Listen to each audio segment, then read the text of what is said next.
what I think is the most beautiful verse in the entire Old Testament. And that verse is Genesis chapter 2 and verse 25. Now, the verse says this, and the man and his wife were both naked and they felt no shame. And I don't want to preach on that verse, but I want to introduce you to why I believe that verse is the most beautiful verse in the Old Testament. And it's not because Adam and Eve didn't have any clothes on. That's not the point. The point of it saying they didn't have any clothes on is to say that they had absolute faith and trust in God. They didn't need anything else.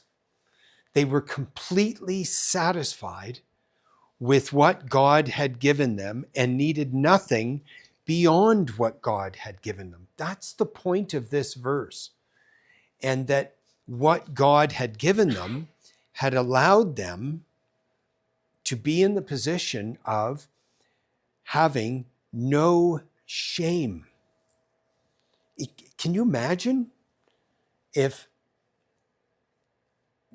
Christ were to appear here and we would have nothing to fear, nothing to be ashamed of? If all the thoughts that had gone through our head over the last year were perfectly known to him, and you and I wouldn't feel any shame whatsoever. I can't imagine that. I couldn't. If you want to get a sense of how that might be, think about if there was a billboard in our town, and on that billboard, all the thoughts that went through your head in the last year, moment by moment, played like a theater on that billboard. Every one of them. And all the motives, everything.